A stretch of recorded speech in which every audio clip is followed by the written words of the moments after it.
আজ আমরা এসেছিলাম কলকাতায় এক রিলেটিভের বাড়ি। আর আমরা হঠাৎ করেই প্ল্যান করলাম যে আজ আমরা যাব গঙ্গার নিচে মেট্রো চড়তে। যেমন ভাবা তেমনি কাজ, রেডি হয়ে বেরিয়ে পড়লাম সবাই। এদিকে আমার ছেলে খুব দুষ্টুমি শুরু করে দিয়েছে তার বাবার সাথে, যেহেতু ঘুরতে যাচ্ছে সে আনন্দে ও এখন ড্রাইভ করবে। যাই হোক, তো আমরা যাচ্ছি। আমরা আজকে ধর্মতলা থেকে হাওড়া ময়দান পর্যন্ত যাব। যেহেতু আমরা নিজস্ব গাড়ি নিয়ে গেছিলাম, সেই জন্য গাড়িটাকে তো কোথাও না কোথাও পার্ক করতে হবে।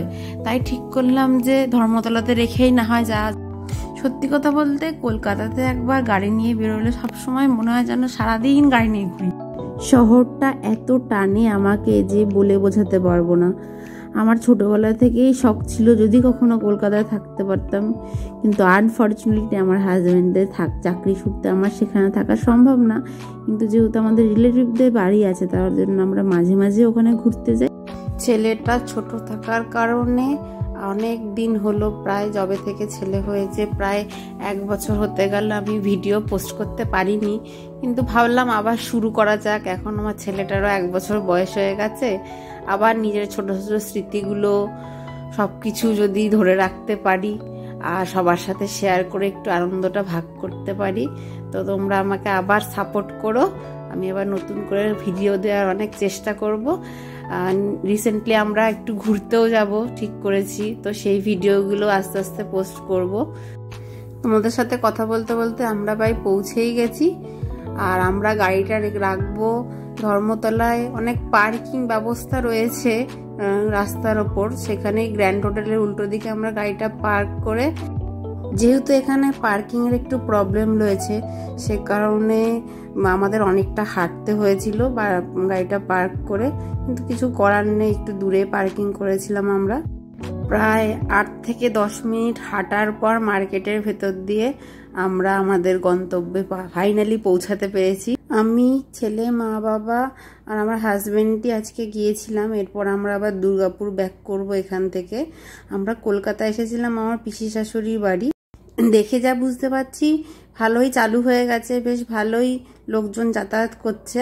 আর দেরি না করে আমরা ফটাফট ধর্মতলা থেকে হাওড়া ময়দান যাওয়ার টিকিট কেটে নিলাম। আর এদিকে আমার ছেলে তার বাবার ঘাড়ে চড়ে আনন্দ করে যাচ্ছে, আর তার ঠাম্মা তার ব্যাগ বয়ে বয়ে নিয়ে যাচ্ছে। আর আমরা যখন মেট্রোতে উঠলাম দেখলাম যেইটুকুনি গঙ্গার নিচ দিয়ে আমরা যাচ্ছি সেখানে ব্লু লাইট দেওয়া আছে, তো খুব ইজিলি তোমরা বুঝতে পেরে যাবে যে কয়টুকুনি তোমরা জলের নিচ দিয়ে গেলে, বা আমরাও বুঝতে পারলাম। আর একটা জিনিস এখানে ভালো দেখলাম যে পুরো প্রজেক্টটা কি করে হয়েছে সেটা খুব সুন্দর মডেল বানিয়ে দিয়ে দিয়েছে।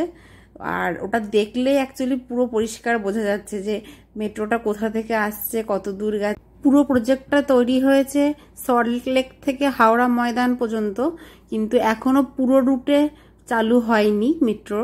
শুধুমাত্র সল্টলেক থেকে শিয়ালদা পর্যন্ত চলছে, আবার শিয়ালদা থেকে এসপ্ল্যানেড পর্যন্ত বন্ধ রয়েছে, আবার ধর্মতলা থেকে চলছে হচ্ছে হাওড়া ময়দান পর্যন্ত। এখনো পুরোটা হয়তো কাজ কমপ্লিট হয়নি বা কোনো ব্যাপারে হয়তো চালু হয়নি। এখানে মডেলটা দেখলে তোমরা বুঝতে পারবে। এখানে মডেলে যদিও বলা নেই বা দেওয়া নেই যে চালুটা পুরোটা হয়নি, এখানে সুন্দর মডেল করেও দেওয়া আছে। আবার পুরো রুটের যে ডিরেকশনটা সেটাও দেওয়া আছে। জানি না তোমরা কতটা দেখতে পাচ্ছ বা বুঝতে পারছো, কিন্তু সামনাসামনি দেখলে খুব ভালোই বোঝা যাচ্ছে। আজকের ভিডিওটা এখানে শেষ করছি, টাটা।